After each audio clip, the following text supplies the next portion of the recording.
Now, in case, if I decided to stay after the Taraweeh, in the weekend, this weekend or next weekend, after Jum'ah night or Saturday night for about 15 minutes, to give a very intensive, quick training on the manner of the prayer. What we say, Arkan Salah, Hayat Salah, Sunan Salah, how to pray practically. I will stand before you to tell you what is considered rukun, which means a pillar, what is sunnah, which means in case if you lost this thing, what will happen to you? Is it sujood sahu, or your prayer is invalid, or you have to pray it again, or to compensate with another rak'ah? What, for example, raising up your hand, what is this considered? Reciting the Fatiha, how to recite, how to do the ruku' properly. When you are considered you have missed the ruku', for example, this is valid, invalid, acceptable, and unacceptable. The prayer, valid, invalid, when, why, how. In about 15 to 20 minutes, I will explain this in a very intensive after the Taraweeh. In case if I decide to do this, how many of you are interested to stay? Because it's late, so I want to plan. Okay, at least we have about 50. Good. So I will plan with the administration. Thank you very much. We will announce. Okay. Right. Let's come to our khatara. I read a story. I will narrate the story for you. Then we will take the lesson or two lessons from the story.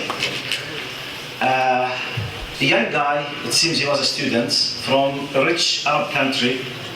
He was studying in the United States a few years ago.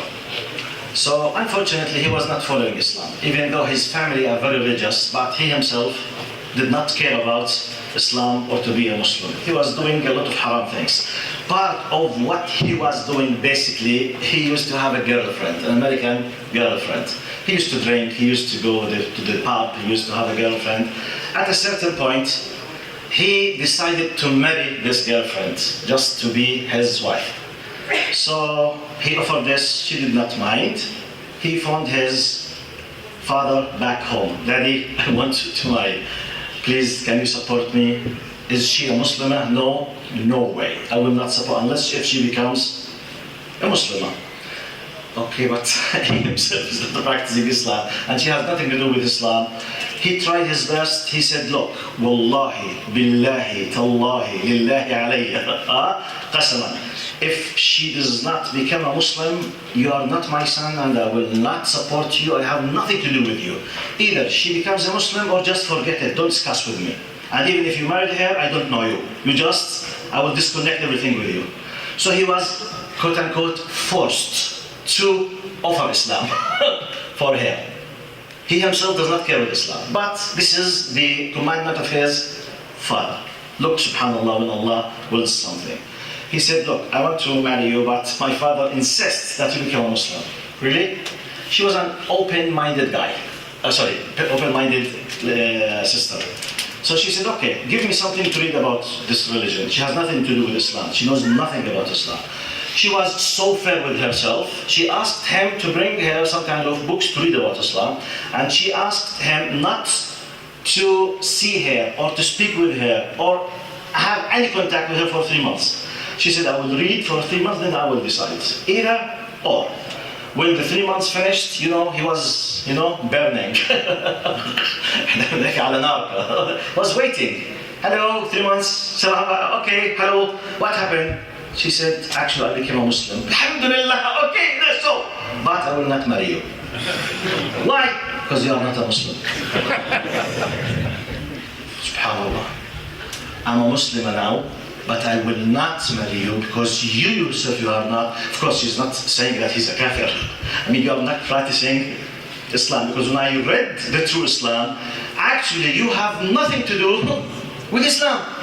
So the story is finished now. She just continued her life as a Muslim. May Allah accept it from her, and he was not able to do anything with her. Now, what is, as they say, the wisdom or the lesson behind the story? Now, the first lesson. Look what kind of destruction I might be doing for others when I'm not representing my religion. And look the other way around, what kind of amazing benefit and khayr I might be doing when I'm practicing Islam, the first. Second message. Now, this person was not intending at all to bring her to Islam. He has no ajr, he has no that, because he was forced to that. Subhanallah, at least from my point of view, in my language.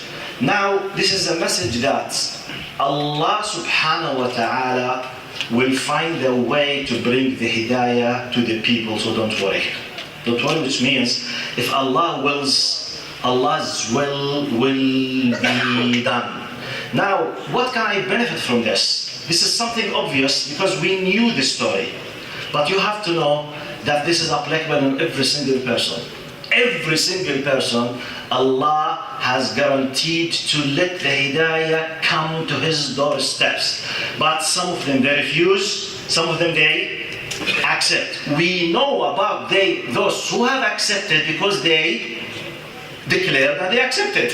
The rest we have nothing to know about them. But this is like a sign that Allah has His own way, so don't worry. Do your best, do your best, and Allah will help. And if there is sincerity and ikhlas, look, subhanallah. Now, who is the hero in pushing this lady to be a Muslimah? The father. Because the father does not know her, she does not know him, no one knows the other, yet he is the reason. Allah made him the reason.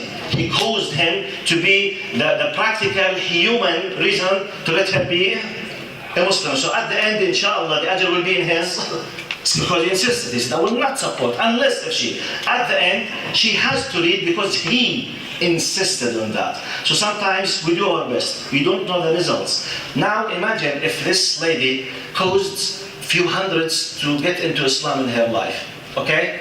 The whole of the ajr will be in the scale of who? The father. La ilaha illallah. So from one angle, don't stop. Don't hesitate. Don't waste time. Just put the effort. And I remind you, I'm sorry, I took more time than what I was expecting. I will keep reminding you with this and I will finish. One of the most important, beautiful things from my point of view that made me proud of Islam and all the time happy to be a Muslim, declaring my identity after believing in Allah and the package of faith, is that in Islam we are accountable just for our niyyah and our efforts, not the results.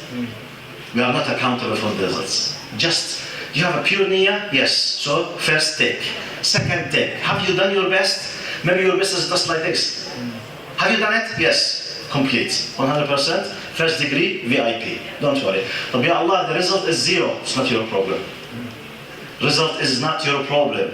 It is under Allah's control with a lot of complicated, things has to do with the qadar. Between Allah and the people. It's not your business. Have you done your best? Yes, alhamdulillah. Go and rest in your sleep. And be sure that you will receive the mercy of Allah subhanahu wa ta'ala. Jazakumullah khair. May Allah help us to be strong Muslims. Assalamu alaikum.